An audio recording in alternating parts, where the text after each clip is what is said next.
हमारे ग्रंथ श्रीमद्भागवत का निर्माण कैसे, किन परिस्थितियों में, किस बात से प्रेरित होकर श्रीमद्भागवत लिखा गया। भगवान वेदव्यास का नाम भला कौन नहीं जानता। सारे वेदों उपनिषदों का अध्ययन कर उनका सार प्रस्तुत करने के कारण ही उनका नाम वेद व्यास पड़ा। मूल रूप से तो उनका नाम द्वैपायन ऋषि था। उन्होंने अपने जीवन काल में महाभारत की कथा अपने अनुभव के आधार पर नहीं आंखों देखी घटनाओं का विवरण लिखा और इसे काव्य रूप में संसार के सामने प्रस्तुत किया। महाभारत का लेखन करने के पश्चात उनके भीतर एक दाहक तत्व जागृत हो गया और वह हर समय छटपटाने लगे, क्योंकि पूरे महाभारत में असत्य, कलंक, षड्यंत्र, मर्यादाहीनता, व्यभिचार, लूट खसोट, राग रंग, कूटनीति, शत्रुता, घृणा इत्यादि सारे तत्वों का ही वास्तविक वर्णन था।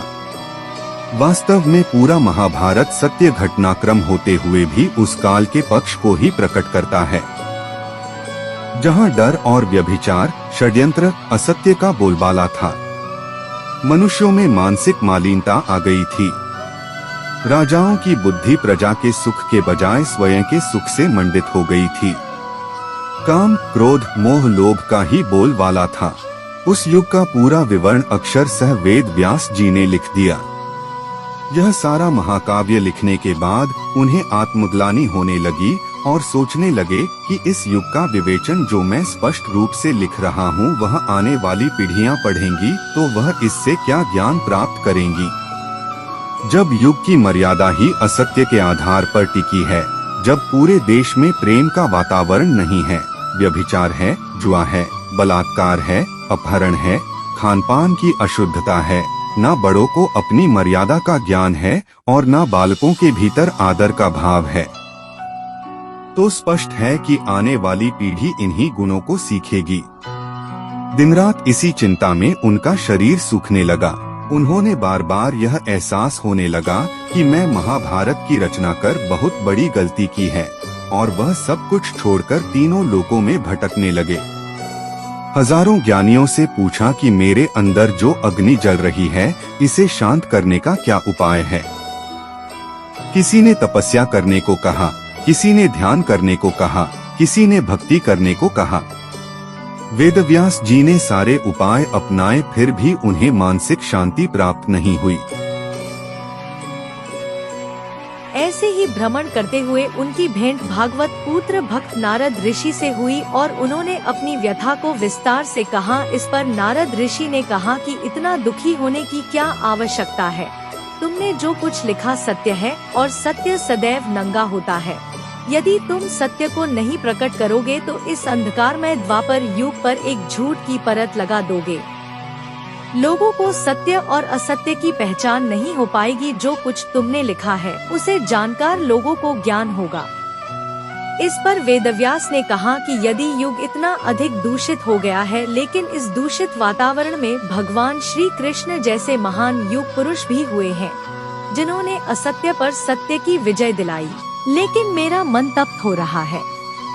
मैं इस दाहकता को कैसे समाप्त करूं, जिससे समाज में सुधार आ सके और लोगों को यह ज्ञात हो सके कि असत्य की सदैव पराजय होती है। धर्म आचरण से ही जीवन जीना चाहिए। महाभारत लिखकर मैं अपने आप को वह ज्ञानी नहीं समझ पा रहा हूँ जो ज्ञान मैंने वेदों, उपनिषदों, मीमांसाओं से प्राप्त किया है। आप मुझे इसके लिए कुछ उपाय बताएं, अन्यथा मैं तो जीवित ही नरक अग्नि में जल रहा हूँ। जो ज्ञान अर्जित किया हूँ उसे ज्ञान को मैं समाज के सामने कैसे प्रकट करूँ। इस पर नारद ऋषि बोले, तुम्हारे पास ज्ञान है, निर्णय शक्ति है, विवेचना शक्ति है। इन सब का उपयोग करते हुए, अपनी तपस्या का निचोड़ स्पष्ट करते हुए, योग धर्म के अनुसार समाज में परिवर्तन के लिए श्री कृष्ण की स्तुति करते हुए एक और ग्रंथ की रचना करो और उस ग्रंथ का नाम होगा श्रीमद्भागवत।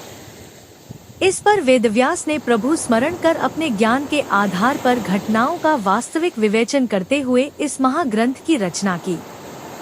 नारद ऋषि ने कहा, जिस श्रीमद्भागवत की तुम रचना कर रहे हो वह मानव समाज के लिए एक जीवित आदर्श ग्रंथ बनेगा और प्रत्येक व्यक्ति इस ग्रंथ को पढ़कर ज्ञान प्राप्त कर अपने जीवन में परिवर्तन लाएगा। जहाँ जहाँ भगवान की पूजा होगी वहाँ वहाँ इस महान ग्रंथ श्रीमद् भागवत की भी पूजा होगी, क्योंकि इस ग्रंथ में तुमने वेद, देव, उपनिषद, गीता, न्याय, मन, आत्मा, योग, धर्म, नैतिकता, ईश्वर, भक्ति, मोक्ष इत्यादि के संबंध में व्यावहारिक ज्ञान प्रस्तुत कर रहे हो।